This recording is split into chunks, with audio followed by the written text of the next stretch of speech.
वर्षावास 2026 दिवस 22 यामध्ये आपले स्वागत आहे. आजचा विषय आहे दुसरेशी असते जे दिलेले नाही ते घेऊ नका.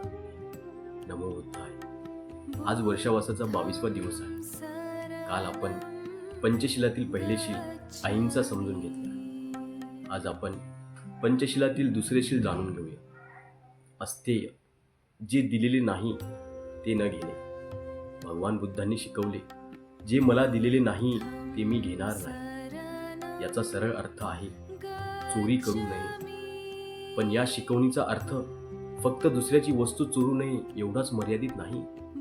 दुसऱ्याचा पैसा, दुसऱ्याची वस्तू, दुसऱ्याचा हक्क किंवा दुसऱ्याच्या विश्वासाचा गैरफायदा घेणे हे सर्व चुकीच्या आचरणाकडे घेऊन जाऊ शकते.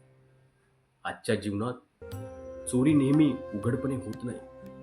कधी आपण एखाद्याची वस्तू परवानगीशिवाय वापरतो, कधी कामाच्या ठिकाणी दुसऱ्याचे श्रेय घेतो, कधी व्यवसायात चुकीची माहिती घेऊन फायदा मिळवतो, कधी कोणाचा हक्क डावलून स्वतःचा फायदा करून घेतो. म्हणून स्वतःला एक प्रश्न विचारूया, मला जे मिळाले आहे ते माझ्या प्रामाणिक प्रयत्नाने मिळाले आहे का? कारण प्रामाणिकपणे मिळवलेला छोटासा लाभही मनाला समाधान देतो, पण चुकीच्या मार्गाने मिळवलेली मोठी संपत्तीही मनाला शांतता देऊ शकत नाही. भगवान बुद्धांचा धम्म आपल्याला फक्त चोरी न करण्यास सांगत नाही, जो आपल्याला समाधान आणि प्रामाणिकपणा शिकवतो. आपल्याकडे जे आहे त्याची कदर करा. दुसऱ्याकडे जे आहे त्याचा मत्सर करू नये आणि जे आपले नाही ते मिळवण्यासाठी चुकीचा मार्ग स्वीकारू नका. आजपासून एक छोटासा प्रयत्न करा.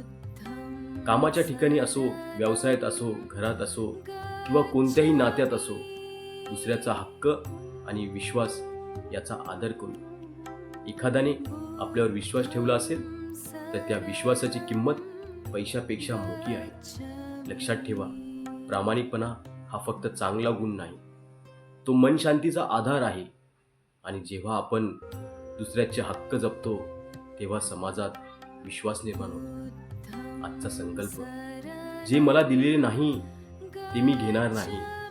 दुसऱ्याच्या हक्काचा आदर करीन आणि प्रत्येक व्यवहारात प्रामाणिकपणा व न्याय राखण्याचा प्रयत्न करीन. समारोप. भगवान बुद्धांचा धम्म आपल्या मनात समाधान, कृतीत प्रामाणिकपणा आणि प्रत्येक व्यवहारात न्याय निर्माण करू.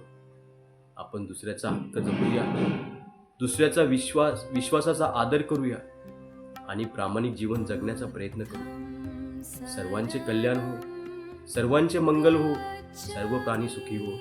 साधू साधू साधू.